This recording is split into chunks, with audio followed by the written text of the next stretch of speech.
Hello everyone, welcome you all. स्वागत करता हूं हमारे यूट्यूब चैनल विजडम वेल्थ में। और इस वीडियो में हम बात करने वाले हैं रिलायंस इंडस्ट्रीज लिमिटेड शेयर के बारे में। वापस से one of my subscriber had requested कि सर मैंने एक लेवल पर जो बाय किया है मैं फंस गया हूं, या मैं ऐसा उनका कहना है। तो मेरे को नहीं लगता कि रिलायंस इंडस्ट्रीज में किसी भी पोजीशंस कोई भी लेवल्स पर अगर आपने पोजीशंस बनाई है तो आप ये बोलो कि मैं फंस गया हूं और मैं कैसे निकलूं, बाहर निकलूं।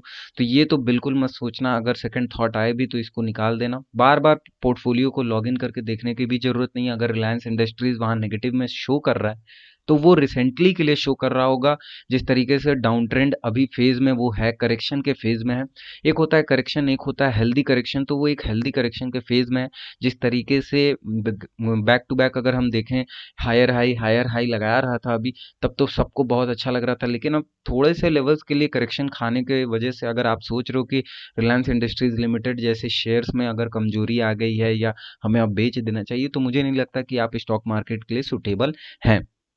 यहाँ पर मैं बताऊंगा जो लेवल्स हैं जिन पर हमारे सब्सक्राइबर भाई ने बाय किया है और उनको लगता है कि गलत है कि सही है, या हमें कौन से लेवल पर सेल बाय करना चाहिए। मैं सारे चीज़ों को बताऊंगा।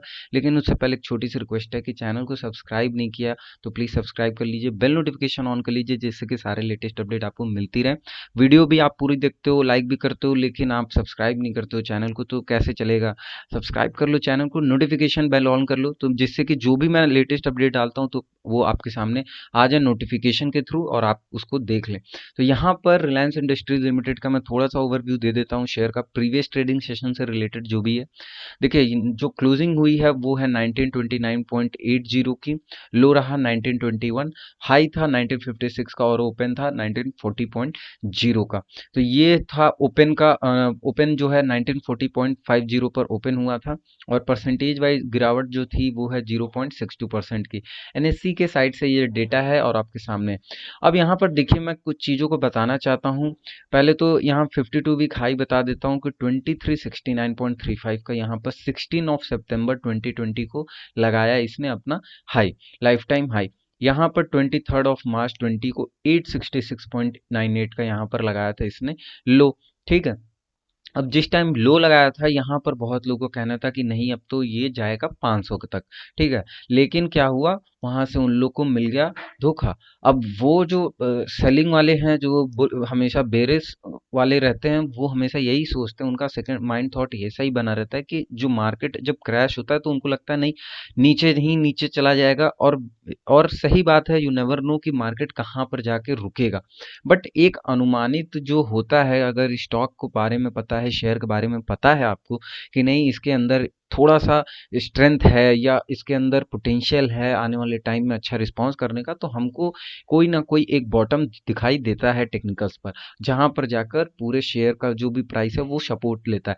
और कहीं ना कहीं 866 875 या 900 के आसपास से जो इंटेलिजेंट इन्वेस्टर्स थे, उन्होंने देखा कि नहीं रिलायंस इंडस्ट्रीज का शेयर जो है ये एक ऐसे लेवल पर है जहां पे हमको घुसना चाहिए और अच्छे खासे लॉन्ग टर्म के लिए इसको होल्ड करके रखना चाहिए। तो वहां तो उन्होंने उठा लिया। लेकिन हम रिटेलर्स क्या करते हैं, उठाया बेचा, कितने पॉइंट के लिए, 20 पॉइंट मिल गया, चलो हटा दो अब, फिर देखेंगे नीचे आएगा तब लेंगे।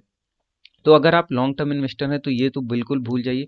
बिल्कुल अगर उनके लिए जिन्होंने अपॉर्चुनिटी मिस कर दी थी, तो उनके लिए भी मैं कह रहा हूँ कि अगर जो ये करेक्शन फेज है, इस करेक्शन फेज में आपको अगर लगता है कि आपके पास कैपिटल है तो यहाँ निवेश कर सकते हो आप।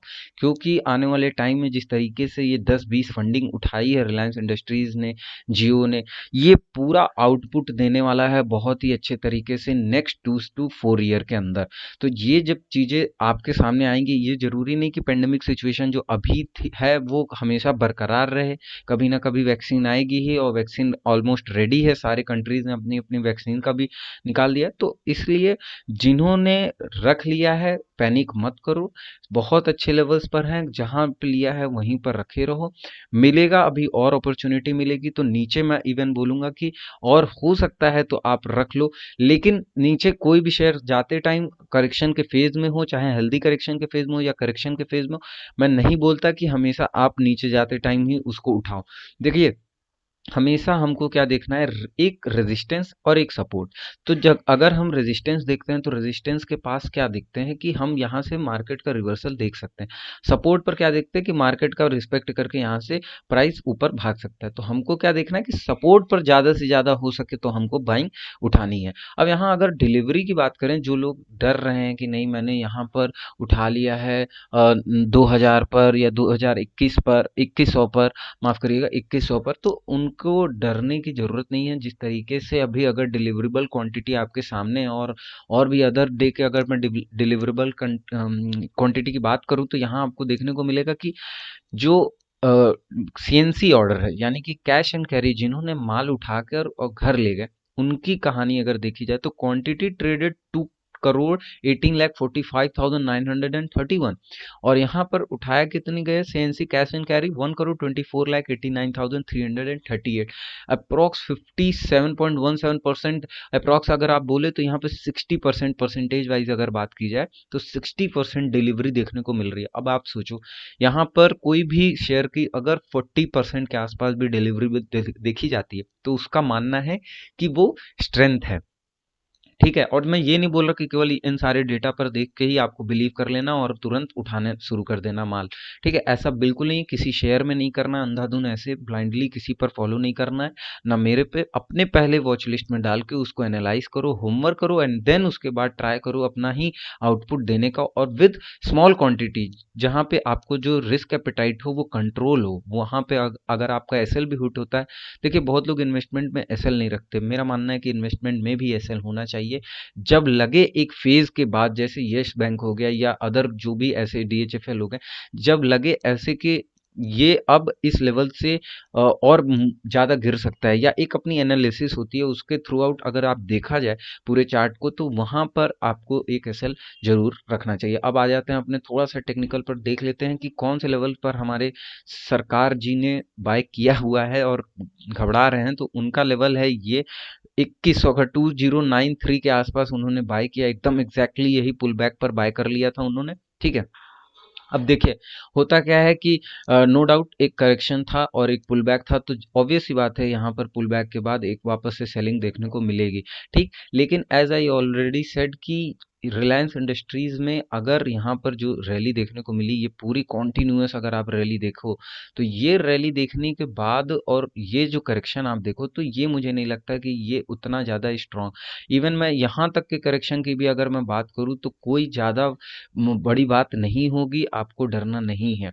ठीक है, हाल फिलहाल आपको क्या करना है, जिन्होंने यहाँ बाय कर रखा है, तो मैं बोल रहा हूँ कि अभी आप मत सेल करो। अगर थोड़ा सा भी आपको डर है या ऐसा कुछ है, तो एक अपॉर्चुनिटी मुझे लगता है कि आपको 200 डेज के मूविंग एवरेज से यहाँ से सपोर्ट मिल सकता है, और अगर यहाँ सपोर्ट मिलता है तो वापस से एक लेवल यहाँ हम अप्रोच कर सकते हैं, और अगेन फिर इसी रेजिस्टेंस पर हम आके रुकेंगे, और हो सकता है मार्केट अगेन इसका आपके जो ये रिलायंस इंडस्ट्रीज है इसका वापस से मार्केट जो है यहाँ से रिवर्सल देखने को मिले। लेकिन मुझे नहीं लगता, अगर 200 एक्सपोनेंशियल मूविंग एवरेज के लेवल से, ये है 200 डेज का एक्सपोनेंशियल मूविंग एवरेज, यहाँ से अगर सपोर्ट करता है तो एक अच्छे खासे ऊपर के लेवल को हम देख सकते हैं।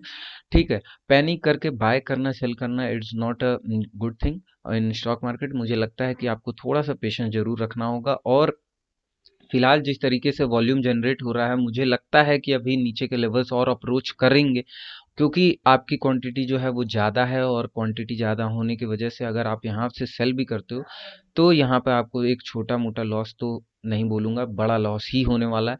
तो प्लीज़ उसको होल्ड करके रखो, और कोई ज़रूरी नहीं है कि आप अगर ये नीचे भी चला जाए तो आप यहाँ बेच दो और निकल जाओ। तो ये it's all completely depends on you कि आप करते क्या हो। मेरा बस काम है व्यू रखना, एक्सप्रेस करना।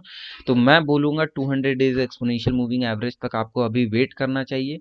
ठीक है, वेट तो आपको लॉन्ग टर्म के लिए उसको बंद करके रख देना चाहिए, मैं तो ये बोल रहा हूँ, लेकिन आपके सुविधा के लिए जिस तरीके से आपने मैसेज किया, मेल किया, मैं उस पर बोल रहा हूँ कि यहाँ पर आपको 200 डेज एक्सपोनेंशियल मूविंग एवरेज पर एक सपोर्ट देखने को मिल सकता है।